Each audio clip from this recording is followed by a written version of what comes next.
Donc j'ai dû apprendre pas mal de soft skills, comment embarquer une équipe, que ça sert à rien d'être trop directif. Si l'équipe te suit pas, de toute façon tu vas dans un mur, même si t'as raison, faut que l'équipe te suive. Autre défi, parler à des interlocuteurs qui sont pas des interlocuteurs tech. Quand tu viens de la tech, t'es passionné de tech, tu parles ton langage. On peut toujours faire bien les choses dans la tech. Donc les bonnes pratiques font gagner du temps et toujours. Je suis Pierre L'Hôpitalier, cofondateur de Kaibi, société spécialisée dans le digital et le développement applicatif. Ces 15 dernières années, j'ai eu la chance de rencontrer de nombreux CTOs et talents du monde de l'IT qui le sont devenus. Aujourd'hui, je leur donne la parole et ils nous donnent leur vision.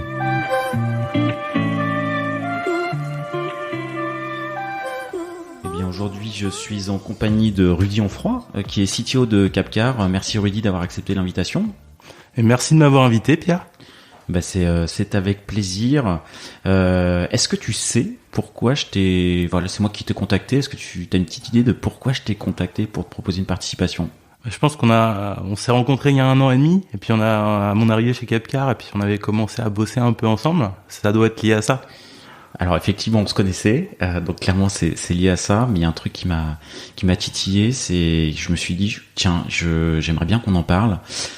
À chaque fois que j'ouvre mon fil LinkedIn depuis 6 mois, donc pas depuis 1 an et demi, mais depuis 6 mois, à peu près 6, 7, 8 mois, je sais pas, je te vois dans mon actu LinkedIn quasiment quotidiennement. Et je me demandais est-ce que c'était quelque chose qui était nouveau, est-ce que c'était quelque chose qui était et pour quelle raison tu avais commencé à poster de manière si régulière sur LinkedIn? Déjà, si tu me vois toujours dans ton fil d'actualité, c'est que tu lis les posts. Si tu les lisais pas, tu me verrais plus. À vrai dire, oui, j'ai commencé. Je suis assidu. J'ai commencé il y a 6 mois à communiquer un peu sur les réseaux. L'idée de base, c'était de me faciliter le recrutement. Alors, en tant que CTO, c'est un de mes principales défis. C'est de recruter des talents pour rejoindre l'équipe, parce que c'est comme ça qu'on transforme une organisation. Et sur certains profils, aujourd'hui, je cherche des développeurs JavaScript assez seniors, des lead dev. Et sur ce genre de profil, c'est assez compliqué à sourcer, ce genre de profil, à leur donner envie de rejoindre ta boîte. Et j'ai commencé à poster sur ce réseau pour parler un peu de mon entreprise, de Capcar, de ce qu'on y fait, de parler un petit peu de moi aussi, pour que les gens apprennent un peu à me connaître et leur donner envie de nous rejoindre. L'idée de base, c'était celle-ci. Et ça a plutôt bien marché, parce qu'aujourd'hui, j'ai des retours plutôt positifs, des gens que j'ai jamais rencontrés dans la vraie vie qui me disent qu'ils ont l'impression de me connaître. Des gens que je rencontre en entretien. Alors ça m'aide pas forcément toujours dans le recrutement direct, mais en indirect, des fois j'ai un cabinet qui m'envoie un candidat. Le candidat a vu certains de mes posts, on a déjà des choses à échanger. Il a déjà l'impression de connaître Capcar avant même de nous avoir rejoints. Ça permet de lever certaines incertitudes et de closer un peu plus facilement. Donc là-dessus, on va dire que c'est un vrai succès, mais il y a des choses que j'avais pas forcément prévues là-dedans. Qu'est-ce que t'avais pas prévu? Alors déjà, j'avais pas prévu que ça me plaise. Donc au final, de me lancer, si je continue comme ça et que je poste de plus en plus régulièrement, c'est que j'y trouve un vrai intérêt personnel. Ça m'apporte des discussions super intéressantes avec une communauté de développeurs, une communauté de tech énorme, bien plus large que ce qu'on peut trouver dans une entreprise. Souvent, ça permet aussi de... Il y a justement quelques discussions que tu as eues, quelques thématiques que tu as abordées qui t'ont inspiré ou qui t'ont façonné là, ces derniers mois? J'essaye d'avoir des visées assez larges sur les thématiques. Donc souvent, ça me permet de confronter mon avis à celui des autres. Typiquement, qu'on a dû mettre en place ou changer notre système de queuing chez Capcar, de demander de l'avis de la communauté sur le réseau, permet de consolider mon point de vue, ou même de m'ouvrir sur d'autres technos et d'autres approches. Alors ça, c'est un exemple, hein. Ça peut être aussi sur les workflows de développement, ça peut être sur l'organisation d'équipes techniques, donc que ça soit des sujets très organisationnels, des sujets purement techniques, des choix d'architecture. Dans toutes ces décisions quotidiennes que j'ai à faire avec mon équipe, ça m'apporte un regard et quelque chose d'extérieur qui m'apporte beaucoup. À vrai dire. Donc ça, c'est quelque chose que j'avais pas prévu à la base, hein. Je communiquais pour partager, et en fait, on m'en a donné tout autant en retour. Et des fois, dans les posts que je fais, il y a autant de contenu qualitatif, voire bien plus dans les commentaires que dans le post lui-même. Et c'est ça que je trouve super intéressant. Il y a autre chose que j'avais pas anticipé, c'est que de communiquer comme ça aide aussi directement au business chez Capcar.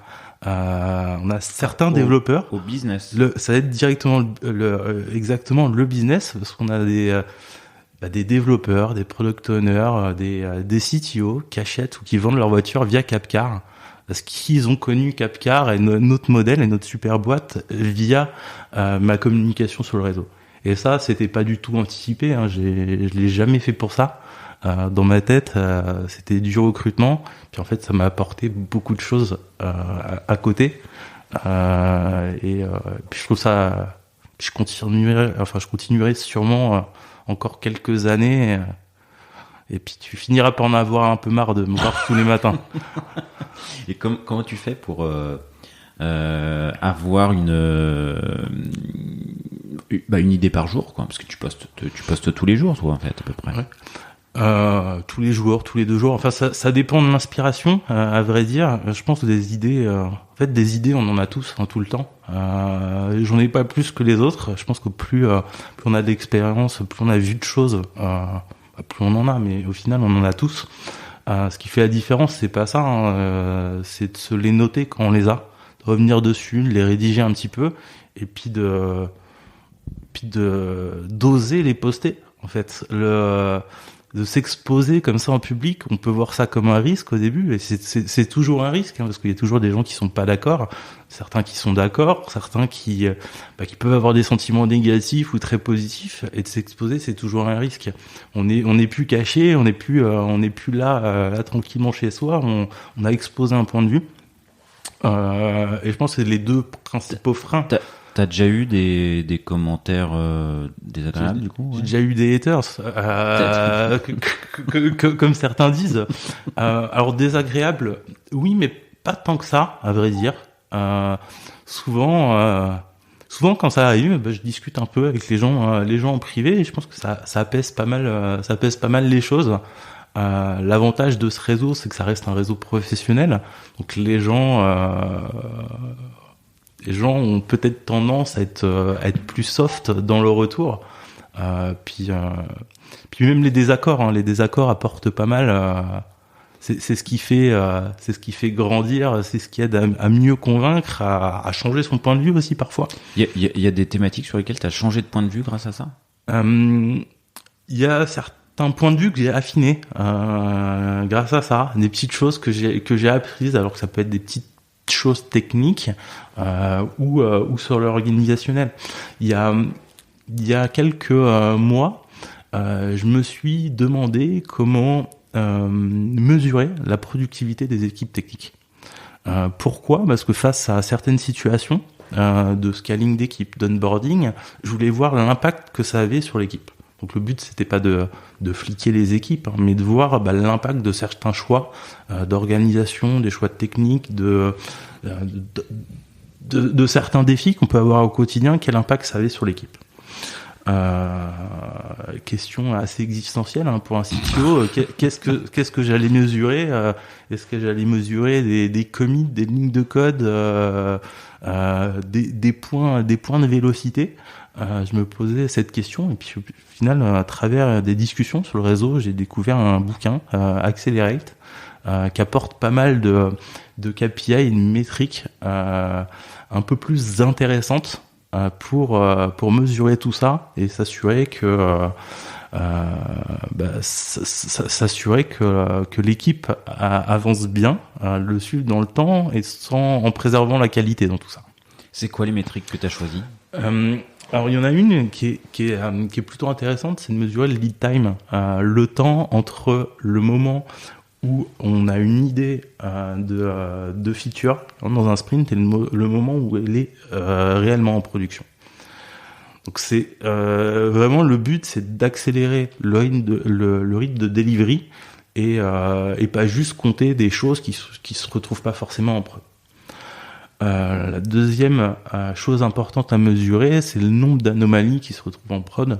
Et là, ça aide le côté qualitatif. Ça c'est un petit peu plus classique. C'est un petit peu plus classique. Et les deux combinés, en fait, apportent pas mal parce que le but, c'est pas de produire du code. Le but, c'est de livrer rapidement de la valeur. Il y a des choses qui sont pas forcément mesurable simplement, et vaut mieux se focus sur ce genre de KPI plutôt que d'aller chercher à mesurer des lignes de code qui a strictement aucune valeur et qui peut avoir des effets assez négatifs sur la qualité elle-même. Et depuis que tu mesures le lead time, ton KPI, il a évolué, et dans quel sens? Alors ça évolue positivement. Alors c'est toujours un défi de trouver les bons process, la bonne organisation pour livrer rapidement en production.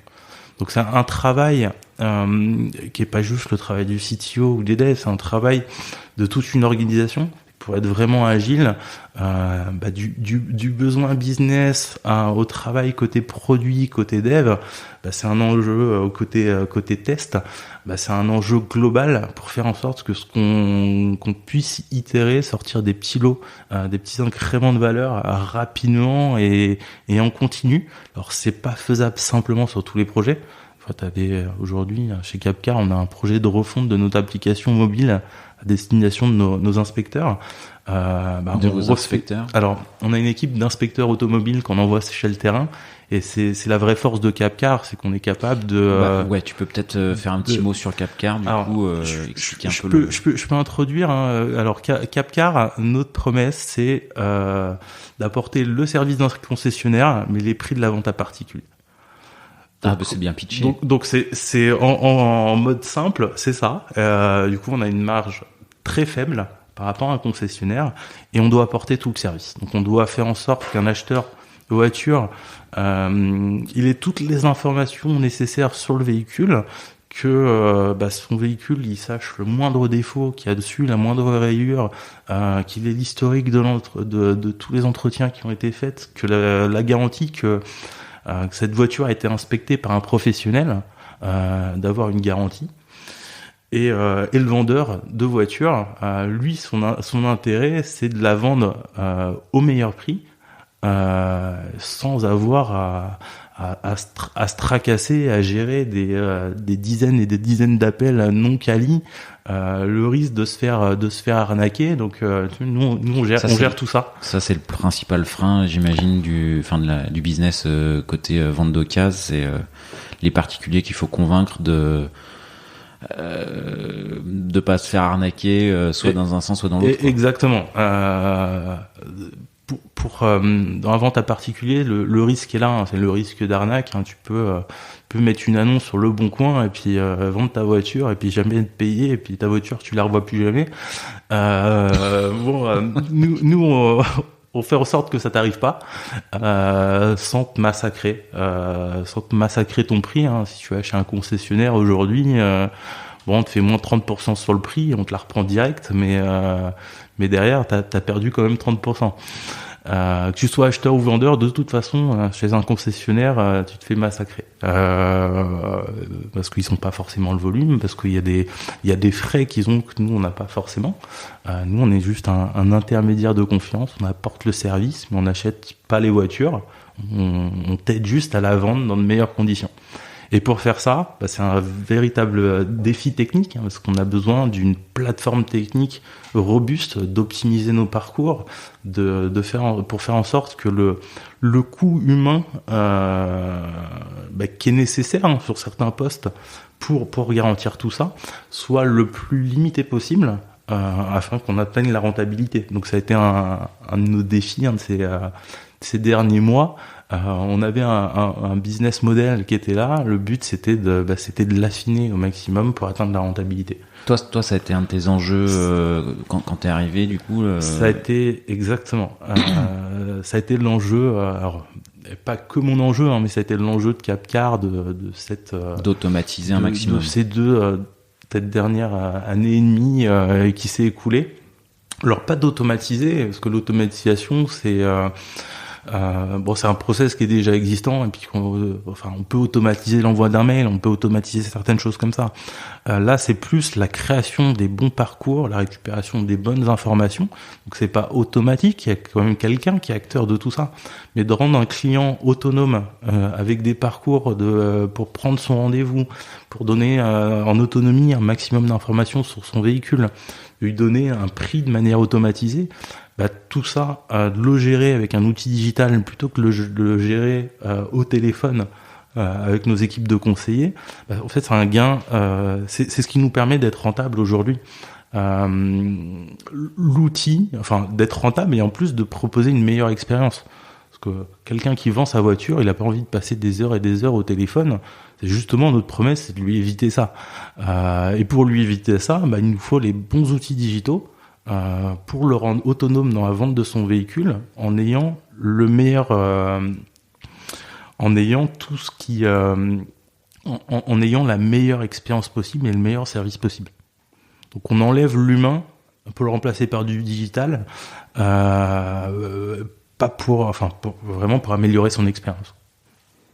Et puis pour optimiser nos coûts derrière. Je sais pas si ça répond bien à ta question. Ça répond. La question de départ était partie de inspecteur. Inspecteur. Alors j'ai digressé un petit peu. Hein, Donc du coup, vous avez des inspecteurs pour. Du coup, on a des inspecteurs qui sont des inspecteurs mécaniciens et puis c'est vraiment notre force chez Capcar aujourd'hui. On n'est pas on n'est pas un site d'annonce. On apporte un vrai service d'intermédiation. Et c'est les inspecteurs qui permettent de créer la confiance sur le véhicule, il a tel problème, il a tel truc, il est nickel, le prix c'est ça. Exactement. Et puis c'est en partie c'est pas que parce que les prix, on a des algos, d'intelligence artificielle qui nous aident à définir les bons prix marché. Il y a c'est le travail d'une équipe au sens large. Capcar. Vous utilisez de l'IA pour sur la base de vos data, des data de marché, des concurrents. Sur la base de pas mal de data, mais on va dire que c'est un secret de fabrication. Ce qu'il faut savoir, aujourd'hui, on arrive à donner des prix de manière automatisée, des prix qui sont pertinents, qui sont des prix marché et pas des prix Argus. Donc c'est et puis on est obligé de faire ça parce que nous si on vend pas les voitures, on n'est pas rémunéré. Donc on est obligé de te donner le bon prix auquel tu vas vendre ta voiture, sans te faire miroiter un prix qui soit pas cohérent, et en te donnant un bon prix parce que sinon tu vas pas vouloir vendre ta voiture par nous parce que tu auras pas d'intérêt. Donc c'est le prix est un enjeu. Il y a un enjeu fort dans ce métier-là. Ouais, parce que c'est vrai que ça peut être déceptif. On te fait une cotation et puis une fois que t'arrives, on te dit la cotation. Désolé, on était 10%, voilà. 10% au-dessus. Justement, notre force, c'est de pouvoir proposer le bon prix parce qu'on récupère un maximum d'informations en amont. On sait à combien se vend ce véhicule à un moment donné, et on est capable d'être assez efficace. Donc ça, c'est un de nos enjeux assez forts chez Capcar. Du coup, toi, c'est ton premier poste de CTO chez Capcar. Exactement. En fait, de ces dernières années, avant de rejoindre Capcar, j'ai eu des postes de lead dev essentiellement. Donc en commençant à travailler un peu les soft skills, le management, l'accompagnement d'équipe. Et là, bon, j'ai vraiment changé de rôle. Ces derniers mois, j'ai presque arrêté de coder. Alors, je code encore un peu en perso parce que je reste un passionné de technique à la base. Et je pense rester développeur. Dans tous les cas, je serai toujours un développeur. Mais tu continueras toi à développer, à te mettre des petites user stories pour alors, toi. Aujourd'hui chez Capcar, je développe encore un petit peu parce que ça me fait plaisir, mais pas dans les sprints. En fait, je veux pas avoir une influence sur les sprints ou me mettre sur le chemin critique ou faire en sorte que ce que je développe soit pas accaparé par l'équipe.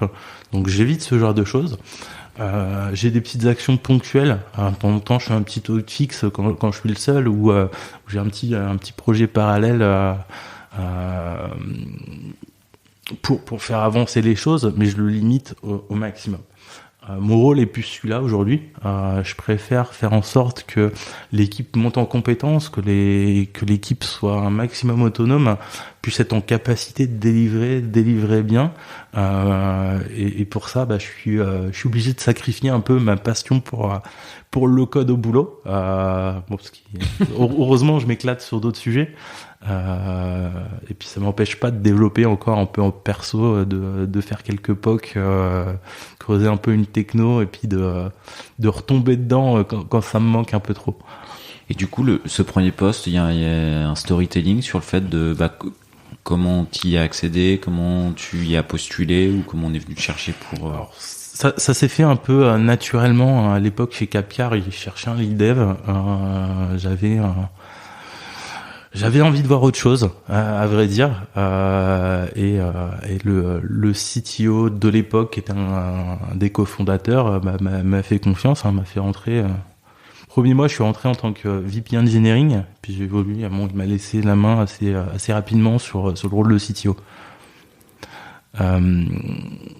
Et à vrai dire, avec le recul, si je peux compléter. En fait, dans mon évolution de carrière, j'ai commencé en tant que passionné de code. Donc je codais toute la journée, je kiffais vraiment ça, coder. Et puis ce qui m'a fait évoluer il y a quelques années en tant que lead dev, c'est ce côté très technique. Au final, c'est pas ce qui a fait de moi un bon lead dev. Donc j'ai dû commencer à apprendre pas mal de soft skills, comment embarquer une équipe, comment que ça sert à rien d'être trop directif. Si l'équipe te suit pas, de toute façon tu vas dans un mur, même si t'as raison, même si t'as les meilleures idées, faut que l'équipe te suive. C'est un mur que t'as pris dans certaines expériences. Alors c'est un mur que j'ai pris. J'ai passé quelques années chez campings.com et là-bas j'ai réussi à me mettre à dos une partie de mon équipe avec ce côté trop directif. Par moment, le fait de pas forcément être en phase avec tout le monde dans l'équipe sur la bonne approche technique, sur comment faire bien les choses. Je me suis pris ce mur en poussant peut-être un peu trop mes idées à l'époque, ce qui m'a et ce mur m'a fait grandir. À vrai dire, je pense dans une expérience. En fait, un échec, un mur, les murs et nos échecs, c'est ce qui nous fait le plus grandir.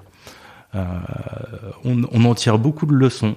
On refait plus jamais les choses différemment. On fait même plus vraiment les choses de la même manière. Et au contraire, on peut prendre la direction opposée et faire les erreurs opposées à celles qu'on a déjà faites. Et ça, faut l'éviter. Je pense que c'est assez humain quand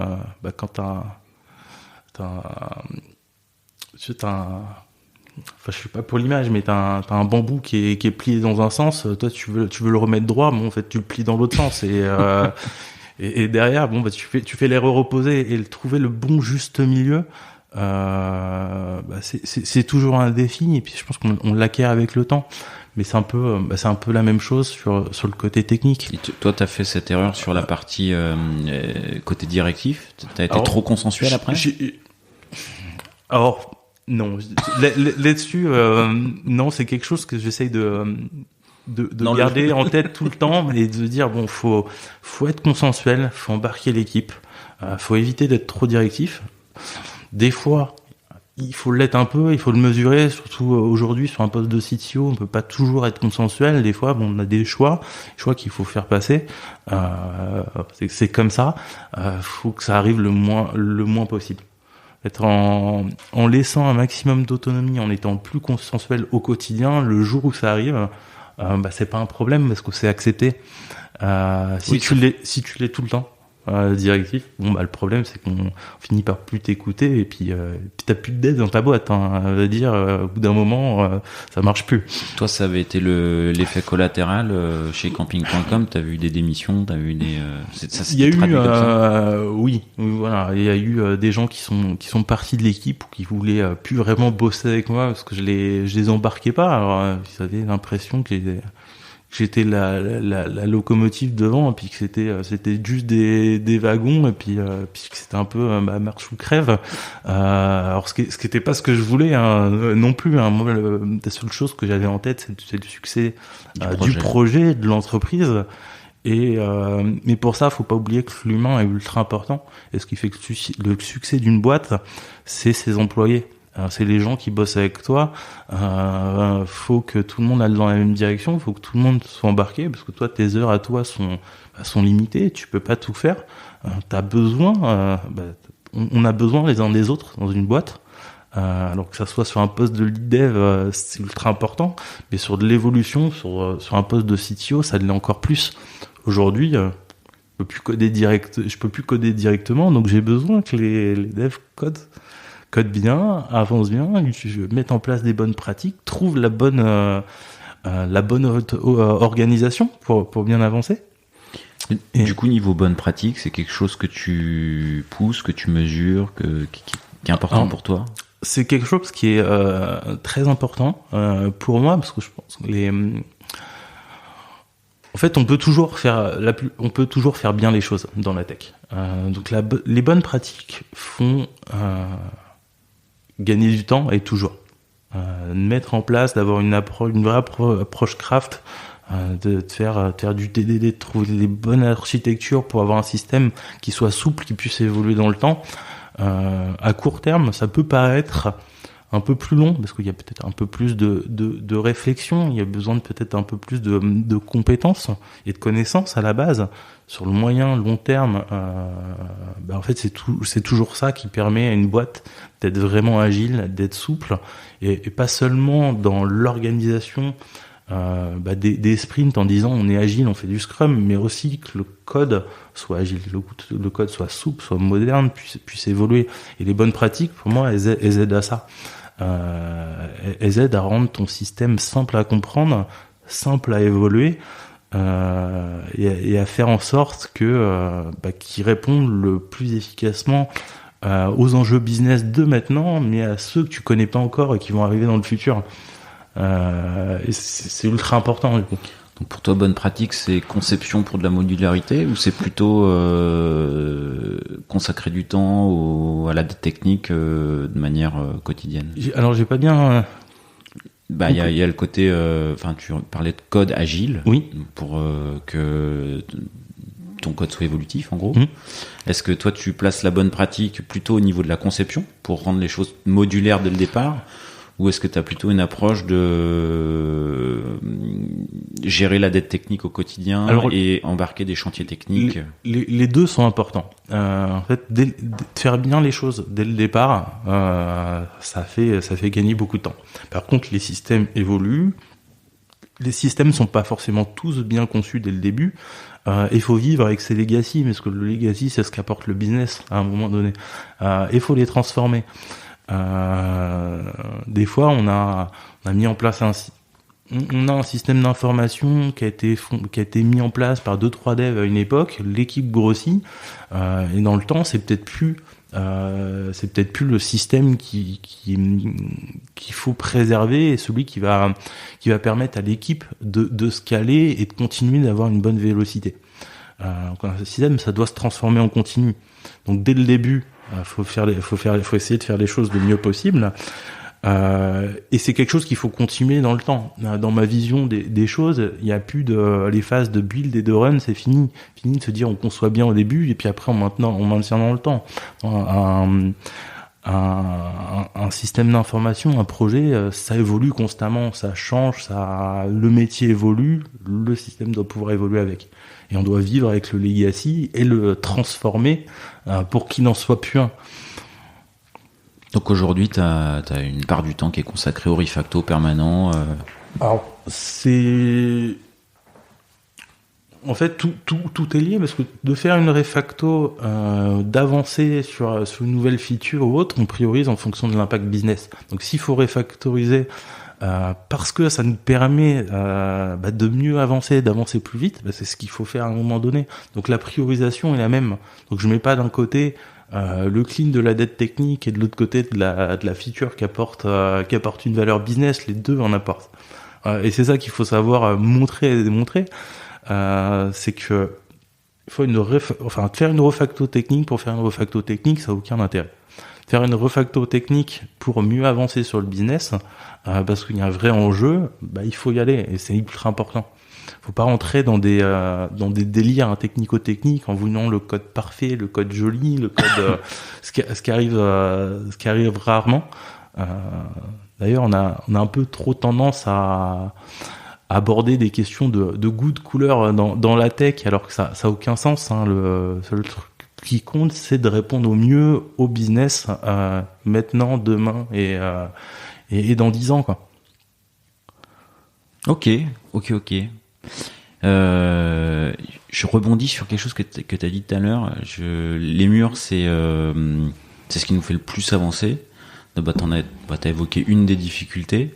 Est-ce qu'il y a d'autres choses que tu as rencontrées, soit dans une expérience passée, soit justement quand on arrive sur un poste de CTO, que c'est le premier, il y a d'autres murs qu'on rencontre, il y a d'autres difficultés, le poste n'est pas le même. Exactement. Alors des murs ou des difficultés, je fais bien de le dire, parce que on considère pas forcément que tout est un mur, parce qu'on se le prend pas forcément de pleine face, mais alors il y a différentes choses. Avant de parler du poste de CTO, je vais reparler un petit peu technique. Je pense que quand on est développeur à la base, on se prend au début, on a tendance à faire de la feature, à être content parce qu'on crée des choses. Et on est confronté au mur du manque de qualité. Et puis souvent ça nous fait grandir, et puis on apprend des pratiques, on s'intéresse à l'architecture, on change un peu notre manière de fonctionner. Puis en grandissant, en évoluant, on peut tomber dans le mur de la surqualité. On veut faire les choses trop bien, trop découpées, et créer des systèmes qui peuvent être difficilement maintenables par quelqu'un qui arrive, ou trop compliqué, alors que le besoin n'est pas forcément là. Puis après, on trouve le juste milieu. Ça rejoint un petit peu ce que tu disais avant, pas rentrer dans des délires techniques.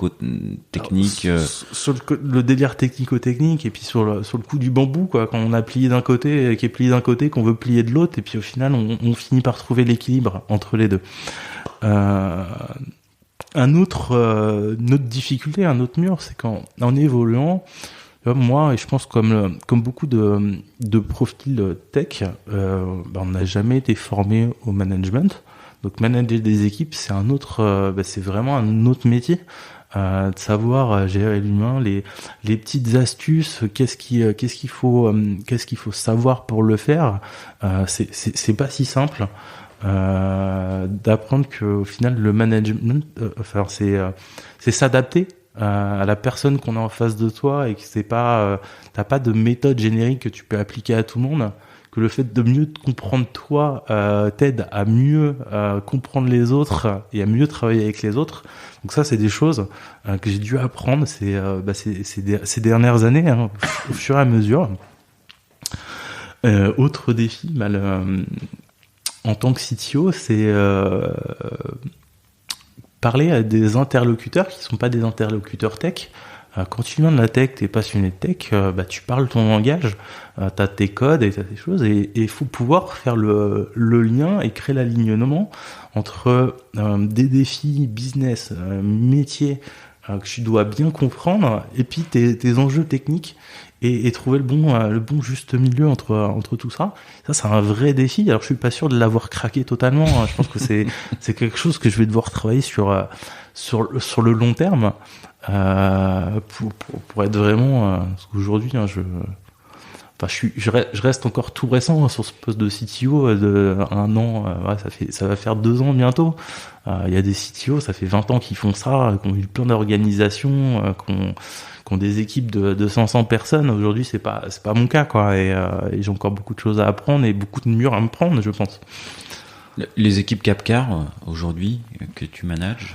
Aujourd'hui, on est une dizaine de personnes, avec l'ambition de multiplier ça par un peu plus que 2 sur 2022. Donc un vrai défi de scaling des équipes, qui vient compléter nos défis techniques et nos défis nos défis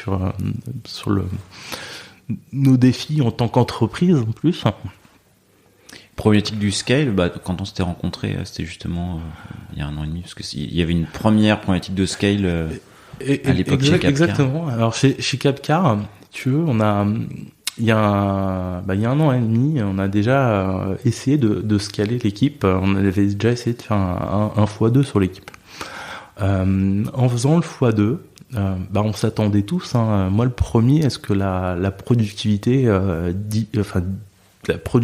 soit impactée, que chaque développeur développe un peu moins, mais qu'on accélère quand même, parce qu'on aurait fait x2 sur le nombre de développeurs. Et là aussi, petit mur qu'on s'est pris, que je me suis pris de pleine face, c'est ce que je m'attendais pas à ce que la productivité globale chute. Qu'avec 2 fois plus de devs, on produisait moins avec 2 fois plus de devs. Ce qui était pas anticipé, parce que t'as une phase, t'as de l'onboarding, t'as des gens que t'onboard, donc ça coûte à tes équipes en place, t'as une organisation qui change, donc tu peux produire moins avec 2 fois plus de devs. Sur le court terme. Sur le court terme. Alors si c'est pas anticipé, c'est un petit choc. Exactement. Alors c'est un petit choc si c'est pas anticipé. Ça s'améliore avec le temps. Et ce qu'il faut faire aussi attention, c'est qu'il faut bien mettre l'effort en fait sur l'onboarding. Il faut créer un environnement sain pour que les nouveaux profils arrivent dans un environnement bienveillant, accueillant, pour avoir la capacité à aussi challenger l'existant, de nous aider à faire avancer, nous aider à avancer. Et faut, je sais pas comment te l'expliquer, mais c'est un vrai enjeu de créer cet environnement capable d'absorber de nouvelles personnes qui vont rejoindre l'organisation, pouvoir faire travailler tout le monde ensemble. Alors, t'as mis quoi en place du coup sur cette nouvelle phase d'onboarding que tu vas démarrer? Alors ce qu'on fait chez Capcar maintenant, c'est qu'on a vraiment travaillé l'onboarding. C'est que aujourd'hui notre onboarding, c'est que chaque nouveau dev qui arrive, je passe 2 heures avec eux en leur montrant un petit peu nos produits, ce qu'on fait, en leur montrant un petit peu nos outils. Alors de manière assez courte, parce que 2 heures avec moi, c'est pas grand chose pour rentrer chez Capcar. Mais après, je organise des one-one avec chaque membre de l'équipe, avec chaque développeur. Donc chaque nouvel arrivant rencontre chaque développeur de l'équipe sur les premières semaines. Une fois qu'il a fait le tour des développeurs, qui leur partage, en fait, chacun d'eux va leur partager ce qu'ils font en ce moment, un peu leur vision de la tech, leurs attentes. Et ça permet déjà de créer du lien social entre eux. Et d'avoir d'avoir des gens avec qui communiquer, et puis d'avoir déjà une bribe de connaissances en fait sur ce qu'on fait, sur nos projets, parce qu'on a une stack qui commence à être assez riche aujourd'hui. Une fois que cette étape est passée, je leur organise des one-one, mais avec des gens du métier. Donc la rencontre avec les gens du marketing, avec nos équipes commerciales, avec tout un tas de personnes de l'entreprise, pour vraiment les embarquer dans le projet Capcar. Ils font un vie ma vie géant. Un vie ma vie géant. Alors en one-one. Alors c'est des échanges où c'est pas forcément du vie ma vie, mais c'est des échanges autour de leurs différentes problématiques, de leur manière de fonctionner, Alors c'est assez coûteux en temps au début, mais ça se révèle plutôt efficace. Ils sont sur deux plans, hein. C'est que d'un côté, rapidement, les nouveaux arrivants, alors que ça soit des externes ou des internes, comprennent tout de suite le business model Capcar, nos outils, comment on fonctionne, et ça leur permet d'être efficace beaucoup plus rapidement. Et est-ce qu'il y a d'autres choses sur lesquelles tu vas faire attention sur cette phase de scale, à part l'onboarding? Alors, il y a l'onboarding, c'est une chose. Après, il y a un vrai défi de structuration technique. Aujourd'hui, historiquement, on a un gros monolithe chez Capcar, assez couplé, ce qui fait que quand on crée des petites équipes autonomes, il y a de l'adhérence entre ces équipes. Là, aujourd'hui, notre enjeu, c'est de refondre ce système d'information, de le découper sur des transversalités métiers et de créer des équipes qui soient pleinement autonomes sur leur périmètre, ce qui leur permettra d'avoir un périmètre beaucoup plus restreint, de monter beaucoup plus rapidement en expertise sur un métier et d'avoir de l'autonomie. Donc c'est ce qu'on cherche à construire, c'est ce qu'on a déjà commencé à construire ces derniers mois, en isolant certaines briques fonctionnelles sur des métiers bien bornés. Ok, donc deuxième chantier. Donc, deuxième chantier qui est plutôt complémentaire. Hein. Si tu veux scaler tes équipes, t'es obligé de faire en sorte que ta stack technique le permette. Tu peux pas faire bosser 50 devs sur un monolithe sans avoir d'effet de bord sans augmenter ton temps de recette ou tes bugs en production ou sans impacter très négativement ta productivité. Et aujourd'hui, votre stack technique là chez Capcar, c'est quoi? Alors c'est une stack full JavaScript sur du React Node. On va dockeriser sur AWS, donc c'est quelque chose d'assez classique pour une startup en 2022. Mais c'est ce qui fait que c'est compliqué, hein. Et puis je vais revenir sur les problématiques de recrutement aujourd'hui. Des devs très expérimentés sur ce genre de stack, c'est assez dur à trouver parce que toutes les startups en cherchent. Donc c'est pas simple, mais c'est l'un des sujets. Et au niveau du recrutement, ça se passe comment, du coup? Est-ce que tu as des petits secrets de recrutement, des petites questions un peu, ta petite question perso en recrutement que tu poses, alors, des originalités? J'ai pas mal de questions que je pose je pose en entretien. Alors il y en a une que j'aime bien, hein, c'est à la fin de l'entretien, surtout pour les profils lead ou senior. C'est imagine, il y a un choix à faire dans l'équipe, t'as raison, mais l'équipe est pas d'accord avec toi. Qu'est-ce que tu fais, quoi? Parce que pour moi, ça a été un vrai défi, et je pense que c'est quelque chose en fait, on doit tous avoir conscience de cette problématique-là. Il faut faire bien les choses, et des fois, on n'est pas d'accord. Non, qu'est-ce qu'on fait quand on n'est pas d'accord, quoi? Et c'est important de voir comment les gens. T'attends une réponse particulière ou il n'y a pas de. Alors il y a pas de réponse magique à ça, parce que moi-même je pense pas l'avoir. J'ai l'impression que t'as des profils qui sont très si l'équipe est pas d'accord, c'est bon, l'équipe a raison et qui abandonne assez vite. T'as des profils qui ont tendance à être très directifs. Et puis tu le vois assez vite, hein. S'ils sont pas d'accord, tiens, je fais un POC, je les convainc, ou je suis le lead, de toute façon, c'est comme ça. Donc ça peut envoyer des mauvais signaux, hein, parce que sur des postes comme ça, on attend aussi de l'humain, et puis un côté très collégial. Donc j'aime bien cette question-là. J'aime bien les questions très ouvertes en entretien. Parce que c'est là où on peut juger le mieux le niveau d'un développeur sans forcément attendre une réponse précise qui serait la réponse que toi t'aurais apportée. On a tous des parcours et des expériences différentes, et des fois il y a plusieurs réponses à une question, quoi. Et plus les questions sont ouvertes, mieux c'est en général pour avoir un échange sain, quoi.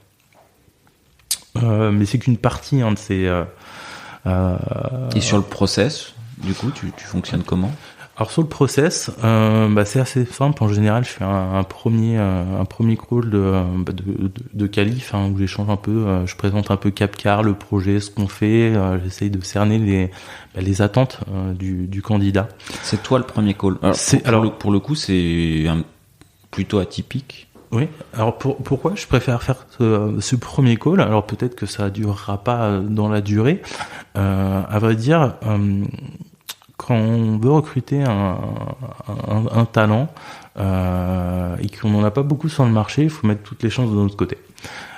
Et de faire ce premier call, ça me permet tout de suite de bien présenter Capcar, vraiment faire part de nos forces, nos faiblesses, de ce qu'on fait de bien, d'être vendeur aussi, parce que ça va dans les deux sens, un entretien de recrutement. Si tu cherches un lead dev, un dev très senior, c'est lui qui choisit sa boîte. Donc faut bien lui présenter de manière la plus transparente possible ce que tu fais, ce que tu te fais bien, ce que tu vas attendre de lui.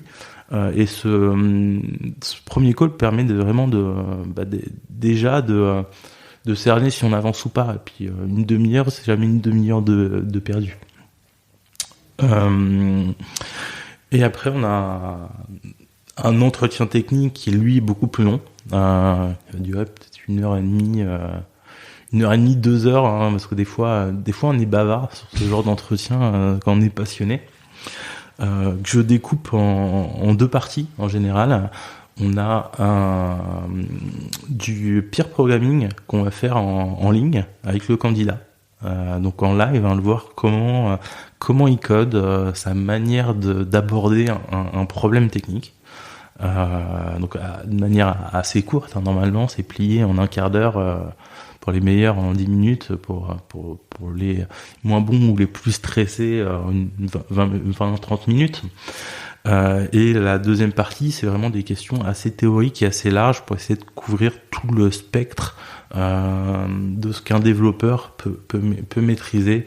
Donc ça va passer par les problématiques front-end, d'intégration, sur le langage JavaScript qu'on utilise aujourd'hui, sa connaissance du langage, des concepts, sur sa maîtrise des bases de données relationnelles, NoSQL, sur la maîtrise des outils qu'on peut utiliser au quotidien pour Git par exemple pour gérer le versionning, des questions un peu plus larges sur l'architecture, sur ce qu'il aimerait, sur l'architecture logicielle, SI, sur les domaines qu'il a creusés, sur la veille qu'il fait à côté, sur comment il travaille en équipe.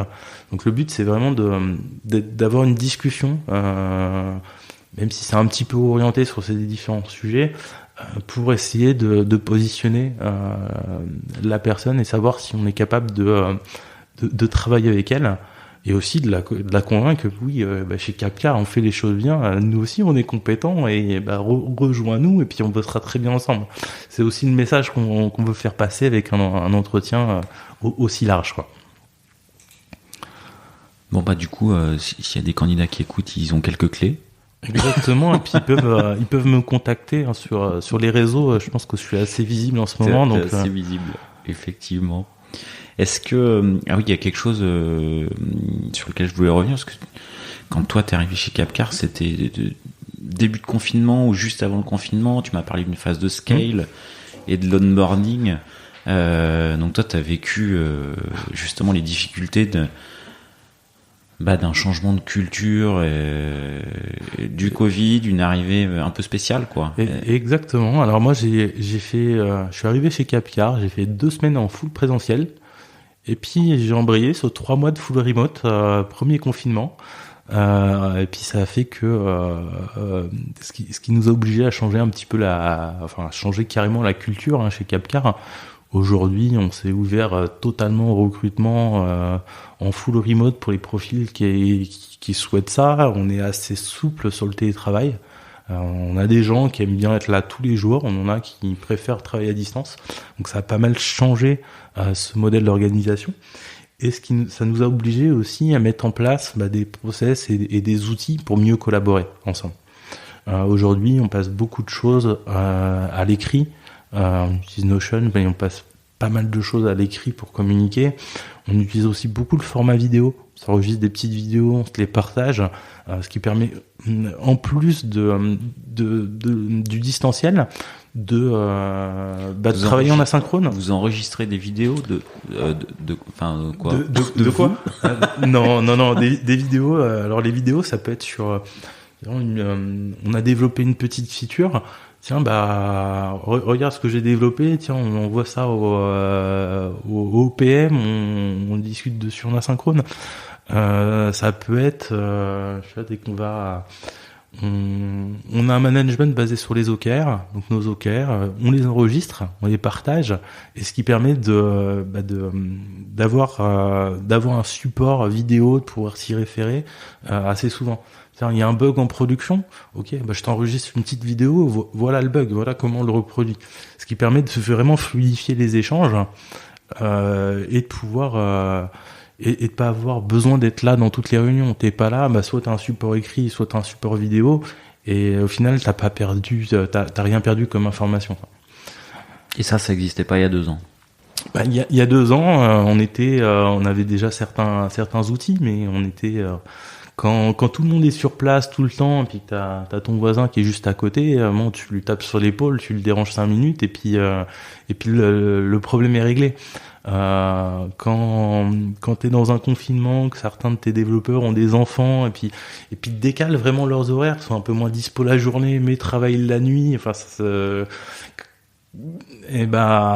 t'es obligé de travailler sur ce côté asynchrone en fait, et il y a formalisé beaucoup plus, il y a passé par les outils qui te le permettent. Ok, bon, ça t'a un bon baptême du feu.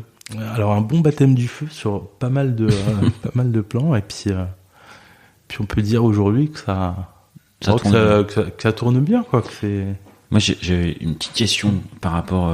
T'as dit à plusieurs reprises, voilà, moi je reste passionné par la technique, je fais encore du dev. Est-ce que ça te frustre pas aujourd'hui d'être sur un poste managérial? Voilà, on sent que t'es encore bien à la page techniquement, que tu te tiens au courant. C'est double boulot, quoi. Tu devrais revenir sur un poste technique potentiellement dans le futur. Tout est possible, faut pas se le cacher. Alors moi j'aime bien le poste que j'ai aujourd'hui. C'est-à-dire je suis passionné de tech, je suis passionné de code. Je suis tombé dedans quand j'étais petit, et puis ça m'a jamais lâché. Je pense qu'un dev, parce que je reste un dev, je l'ai déjà dit mais je le redis, et je le resterai certainement toujours. Les devs, c'est des étudiants toute leur vie. On est obligé d'apprendre tout le temps, et on a toujours plein de choses à apprendre. Sur un poste de CTO, ça me permet d'apprendre tout autant, en fait, sur un poste de dev, voire même plus, parce que ça me permet de travailler des choses que j'ai pu négliger dans mes premières années professionnelles. Aujourd'hui, quand je vais discuter avec des interlocuteurs business, j'apprends plein de choses. J'apprends sur la communication, ma manière de vulgariser les sujets, sur ma compréhension des enjeux en fait d'une entreprise. Sur le côté sur mon rôle de manager, j'apprends énormément aussi, parce que en transmettant, en coachant, en accompagnant des devs, ça m'apprend énormément de choses à moi-même aussi, sur moi-même, et puis sur ma manière, techniquement, même si c'est pas moi qui fais, j'apprends des autres. Donc je m'éclate vraiment à ce poste-là. Après, je sais pas si c'est le poste de CTO ou le poste de CTO chez Capcar qui m'éclate, mais aujourd'hui je suis très heureux sur ce poste-là, et puis. Et du coup, si on revenait sur 2-3 défis techniques que tu as eu, c'est quoi les 2-3 gros défis techniques que tu as eu dans ta carrière qui te reviennent à l'esprit? Alors il y en a eu pas mal, si tu veux. Alors il y a un défi que j'ai vu assez régulièrement, hein, c'est comment on sort d'un legacy. On a un legacy qui est là, comment on en sort progressivement. Ça fait 5, 6 ans, 10 ans qu'on a développé notre solution, elle est là maintenant. Comment on en sort? Tu peux pas tout refaire, d'un coup à côté et puis faire un big bang et switcher du jour au lendemain. Donc t'es obligé de migrer tes systèmes en continu, de les éclater progressivement. Et puis c'est souvent un enjeu que j'ai rencontré dans différentes organisations. Alors je suis passé par la presse aussi, un autre enjeu, une autre chose qui peut être intéressant. J'étais quelques années lead dev chez l'Express et j'étais confronté aux dernières élections. On sent que ça te fait déjà marrer là. Enfin, moi, j'étais en face de moi. Ça m'a appris une chose, parce que les élections dans la presse, hein, c'est la récupération de l'ensemble des résultats pour l'ensemble des départements, des villes, des régions, et puis la diffusion de tout ça. Il y a un vrai enjeu SEO, hein, pour que les gens viennent sur ta plateforme, afficher de la pub ou autre. Donc c'est un vrai enjeu pour les médias, les périodes d'élection. Et ce projet, de gestion des élections, c'est Express. Ça m'a appris que des fois ta deadline, c'est pas une deadline qu'on t'impose parce qu'on a une roadmap et on se projette côté business. Ta deadline, des fois, c'est un vrai impératif. Si t'es pas là le jour des élections et que t'as pas tout prévu pour être là, ça sert à rien d'être là le lendemain. Le lendemain, les gens, ils ont déjà les résultats, ils les ont déjà vus ailleurs. Donc ta deadline, elle est là, quoi. Soit c'est un succès, soit c'est un échec. Si c'est un échec, t'es pas là à temps ou que ça marche pas le jour J, au revoir Rudy. T'as bossé pour rien, au revoir Rudy, quoi. Donc ça a été un vrai défi, hein, de faire du code pour qu'il fonctionne le jour J, et puis de le faire forcément à temps, quoi. Des projets drivés par la date et par l'échéance. Exactement, l'échéance, la date, et puis sans pouvoir tester véritablement en amont. Tu pouvais pas. Alors, effectivement. D'incertitude, tu pouvais t'exercer sur d'anciens jeux de résultats, mais t'étais pas sûr que ça soit le format que tu vas avoir le jour J. Donc le jour J, il faut être prêt à modifier ton code. L'objectif, c'était pour les présidentielles, à 20h00 et 20 secondes. Exactement. Après 20h, t'as les résultats qui tombent de toutes les régions, départements. Alors c'est la première fois que je bossais un dimanche soir à 20h en étant dans les locaux d'une entreprise. Et là, super ambiance, hein, je m'étais vraiment éclaté à l'époque. Et puis à 20h ça tombe. Et est-ce que ce que tu récupères, c'est le bon format? Est-ce que tu traites bien tes données?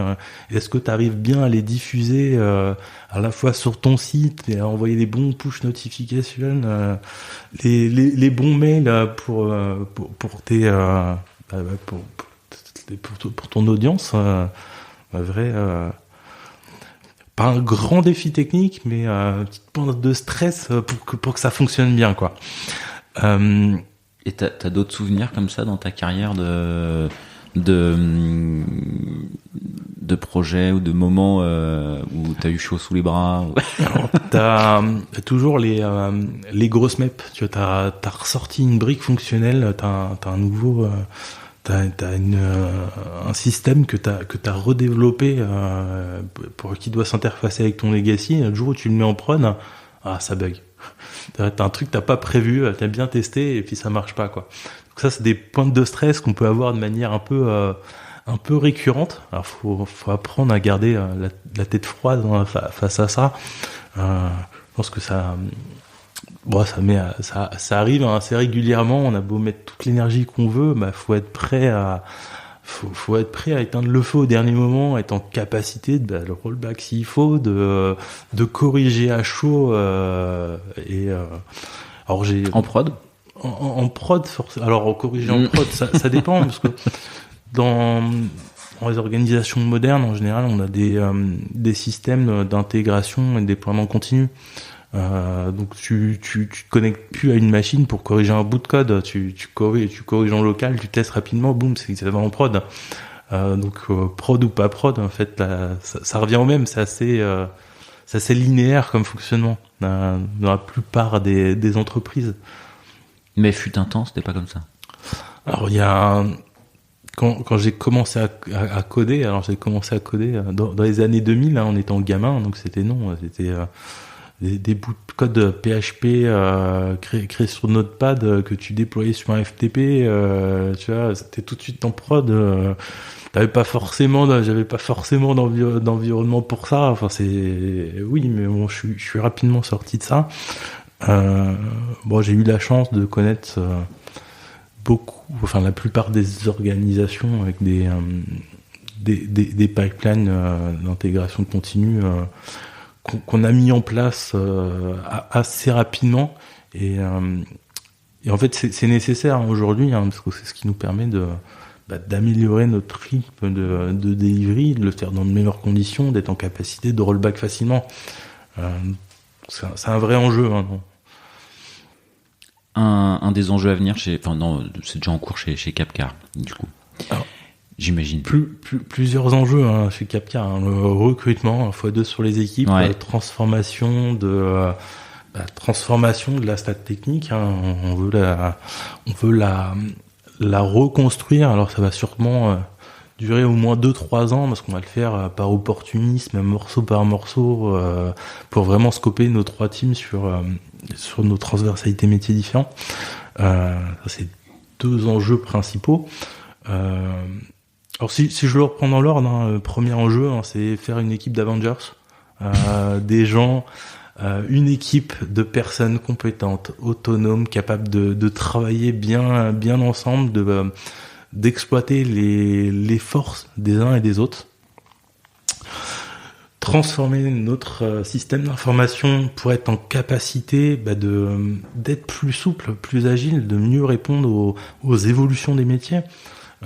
Capcar, c'est une boîte qui a 6 ans aujourd'hui, mais on est face à un marché de l'automobile qui est énorme, avec plein de leviers de croissance potentiels. En fait, on a plus d'idées que de capacités de développement.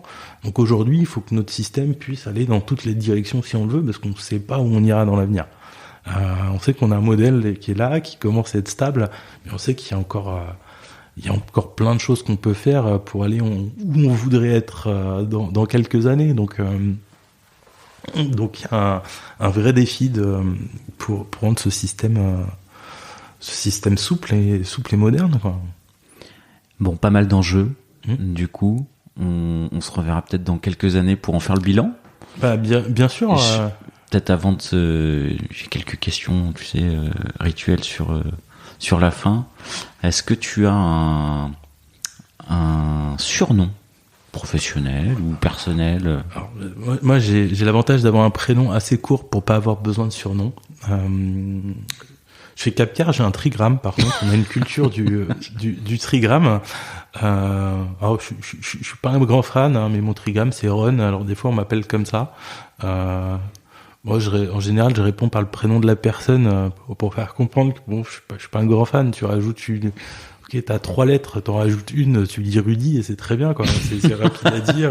Il y en a pas d'autres dans la boîte, quoi. Donc non, pas de surnom particulier. Ok. Est-ce qu'il y a une phrase, une devise, un proverbe qui t'accompagne? Alors j'ai pas de proverbe que j'utilise au quotidien. Il y a des choses que j'aime bien me répéter. Alors c'est assez personnel, hein, mais c'est assez lié à mon évolution. J'aime bien me dire que même quand l'équipe a tort, l'équipe a raison. Ça permet de me rappeler qu'il faut embarquer. Ça, c'est quelque chose qui t'a marqué quand même. Qu'il faut être collégial. Ça m'a marqué comme pas mal de choses, hein. Je pense que ça marque et ça transforme. Mais c'est ce qui fait qu'aujourd'hui. C'est ce qui fait qu'aujourd'hui je suis accepté comme CTO, parce que je suis capable d'être alors ce côté collégial, d'embarquer des gens, de pas être clivant ou trop directif. Et c'est un truc que j'ai appris aussi avec le temps. C'est si t'es trop directif, tu vas avoir que 2 comportements possibles en réponse. Soit tu vas avoir de la soumission, soit tu vas avoir de la rébellion. Et dans aucun cas tu vas faire grandir les gens, tu vas les rendre autonomes, et dans aucun cas tu vas avoir une équipe d'Avengers en étant trop directif. Et c'est éprouvant. Donc c'est des choses que je me rappelle assez régulièrement. pour combattre un peu une nature. Je pense que c'est encore un peu dans ma nature et je sais qu'il faut agir différemment. Qu'il faut bosser dessus. Je cherche l'équilibre en me rappelant ça au quotidien. Et dernière question, ou ça peut être plusieurs questions. Est-ce qu'il y a une question que je t'aurais pas posée ou plusieurs questions que je t'aurais pas posées que tu voudrais que je te pose? Tu peux me demander, en tant que développeur, quelle boîte tech je dois rejoindre en 2022? Je crois que j'ai une idée de la réponse, mais je vais poser la question. Je te répondrai Capcar. Tu peux me demander, j'ai une voiture à vendre, où je dois la vendre, parce qu'il y a plein de sites, il y a plein de possibilités. Je te dirais, chez Capcar, c'est nous qui allons prendre le plus soin de toi et t'apporter le plus de valeur dans ton projet de vente. Donc viens vendre ta voiture chez Capcar. Bon ça. Et une autre question ou la réponse sera encore Capcar? Il y en a pas mal. Il y en a pas mal. Il y en a pas mal, mais bon, je vais m'arrêter sur ces deux-là. Je pense que c'est déjà pas mal. Et puis. Eh ben écoute, restons-en là. Et merci beaucoup, Rudy, pour cet échange. Et plein de belles choses à toi pour ce début d'année 2022. Nous sommes tout début janvier. Et pour tous les enjeux dont tu nous as parlé. Merci Pierre. Et puis on peut se revoir en 2023 pour faire le point. On pourra faire le point, voir comment ça a évolué. Voilà. Et cette fois-ci, je percerai les secrets peut-être de la data science chez Capcar. C'est pas sûr. Hein. Peut-être. Salut Rudy. Salut.